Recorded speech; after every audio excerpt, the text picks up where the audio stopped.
1971 সালের মুক্তিযুদ্ধে রক্ত দিয়ে এই বাংলাদেশ প্রতিষ্ঠা করেছেন। তারা এই বাংলাদেশকে ফ্যাসিবাদের রাহুমুক্ত করেছেন এই বুকের রক্ত দিয়ে।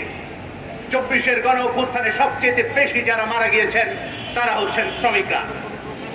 কিন্তু আমরা দেখছি যে এই অভ্যুত্থানের পরবর্তীতেও শ্রমিকদের আবারও মৃত্যুবরণ করতে হচ্ছে।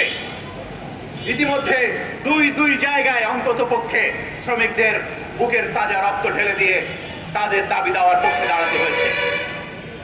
আমরা এই সমস্ত প্রত্যেকটি ঘটনার বিচার চাই। আমরা শেখ হাসিনার আমলে দেখেছি যে শ্রমিকদের কিভাবে গুলি করে মারা হয়, শ্রমিকদের কিভাবে নজরদারির মধ্যে রাখা হয়, শ্রমিকদের কিভাবে প্রত্যেকটি আন্দোলনে কিভাবে আসলে তাদেরকে আন্দোলন করতে বাধা দেওয়া। আমরা নতুন বাংলাদেশে সেটা চাই না। আমরা চাই যে এই যে প্রত্যেকটি ঘটনার বিচার হবে, নতুন রাজনৈতিক বন্দোবস্তের কথা বলবেন আর পুরনো রাজনৈতিক বন্দোবস্ত যা আছে সেইটা চালিয়ে যাবেন, এটা হতে পারে না। বাংলাদেশে আজকে পুলিশের কোনো সংস্কার হয়নি, বাংলাদেশে আমলাতন্ত্রের কোনো সংস্কার হয়নি। এখানে কোন রাজনৈতিক দল বাধা দিয়েছিল? কেউ দেয় নাই। তাহলে আপনারা করতে পারলেন না কেন? আপনাদের এই সংস্কার করতে হবে। পুলিশের সংস্কারের যে বিরাট দস্তাবেজ সেটা আপনারা হিমঘরে তুলে রেখেছেন, পুলিশের কোনো সংস্কার হয় নাই।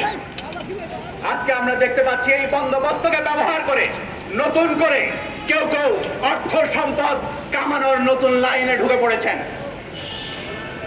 অথচ এটা হওয়ার কথা ছিল প্রত্যেকটি মানুষের জন্য একটা সাম্য মানবিক মর্যাদা এবং ন্যায় বিচারের বাংলাদেশ।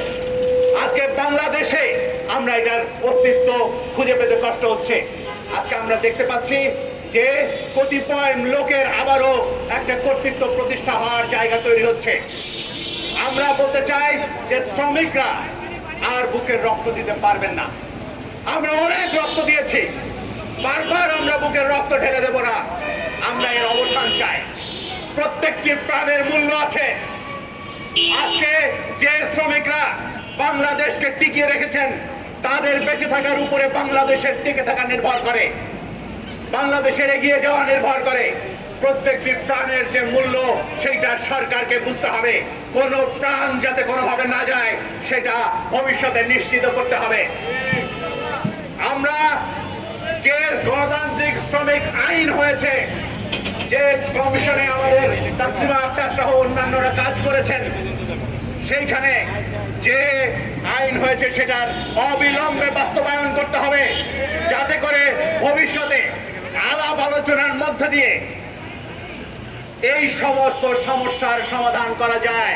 শ্রমিকদের বারবার মাঠে নেমে নিজের বুকের রক্ত দিতে না হয়, এইটার ব্যবস্থা করতে হবে। নতুন বাংলাদেশ মানে, নতুন বন্দোবস্ত মানে শ্রমিকের অধিকার, নতুন বন্দোবস্ত মানে নারীর অধিকার, নতুন বন্দোবস্ত মানে এখানে বিভিন্ন জাতপাত, এখানে যত ধরনের জাতি গোষ্ঠী যারা আছে সকলের অধিকার এবং মর্যাদা নিশ্চিত করতে হবে। তা না হলে নতুন বাংলাদেশ গড়ে উঠবে না। আজকে যে অর্থনীতি আছে এই অর্থনীতিকে পরিপূর্ণভাবে ঢেলে সাজাতে হবে। এই অর্থনীতিকে একটা উৎপাদনশীল অর্থনীতিতে পরিণত করতে হবে। এই লুটপাট আর চাঁদাবাজির অর্থনীতির উপরে বাংলাদেশ বেশি দূরে এগোতে পারবে না। ফলে বাংলাদেশে আজকে নতুন করে অর্থনীতিকে যদি ঢেলে সাজাতে হয় তাহলে শ্রমিকের মজুরি ঠিকঠাক মতো দিতে হবে, তার মজুরি বাড়াতে হবে। খুব ছোট্ট একটা উদাহরণ দিয়ে আমার কথা শেষ করব। যদি আপনারা দেখেন, যদি শ্রমিকের মজুরি বাড়ে, একটা কারখানায় যদি 1000 শ্রমিক থাকে, যদি শ্রমিকের মজুরি বাড়ে, ঈদের সময়ের কথা বলি, ঈদের সময় তাহলে 1000 শ্রমিক বা নারী বা পুরুষ তারা একটা নতুন জামা কিনবেন। তাতে কি হবে? হয়তো 1000 টাকা করে তারা কিনবেন, তাতে 10 লক্ষ টাকার একটা ব্যয় হবে। এই 10 লক্ষ টাকা কতজন মানুষের ভেতরে ছড়িয়ে যাবে? দেখবেন যে আরো এরকম 10,000 মানুষের ভেতরে ছড়িয়ে যাবে। একজন মালিক যদি শুধু মুনাফা করেন, তিনি হয়তো 1 লক্ষ টাকা দিয়ে অথবা 10 লক্ষ টাকা দিয়েও একটা জামা কিনলে ওইটা এত মানুষের ভেতরে ছড়িয়ে যাবে না। অর্থাৎ শ্রমিকের হাতে যখন আপনি মজুরি দেন, শ্রমিকের মজুরি যখন বাড়ান, সেটা এ দেশের পুরো অর্থনীতিতে একটা রক্ত সঞ্চার করে, অর্থনীতিকে গতিশীল করে, অর্থনীতিতে নতুন চাহিদা তৈরি করে, যার ফলে অর্থনীতির একটা নতুন বিকাশ হওয়া সম্ভব। ফলে বাংলাদেশকে যদি আপনি সামনে এগিয়ে নিয়ে যেতে চান, তাহলে শ্রমিকের অধিকার, মর্যাদা, মজুরি এইগুলো নিশ্চিত করতে হবে।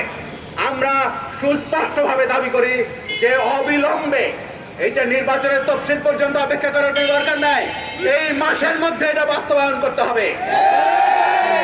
আমরা দাবি জানাই যে শ্রমিকের সমস্ত জায়গায় যাতে এটা বাস্তবায়নের পরে শ্রমিকের যে সমস্ত ট্রেড ইউনিয়ন অধিকার, তার সমস্ত ধরনের আইনি অধিকার, এটা যাতে নিশ্চিত করা যায়, সেইটার জন্য রাষ্ট্র নজর জারি করবে। শ্রমিকের বিপরীতে গিয়ে মালিকের স্বার্থ রক্ষার জন্য রাষ্ট্রের নজরদারির দরকার নাই, কারণ মালিকরা এমনি শক্তিশালী। তাদের ওই শক্তির বিপরীতে আছি আমরা শ্রমিকদের। কেবলমাত্র আমাদের এই ঐক্য বজায় রাখতে হবে, নিজেদের রাজনৈতিক শক্তি গড়ে তুলতে হবে এবং শ্রমিকের অধিকারের পক্ষের বাংলাদেশ গঠন করার জন্য আমাদের সক্রিয় থাকতে হবে। আপনারা সকলেই সেই কাজ করবেন, এই কথা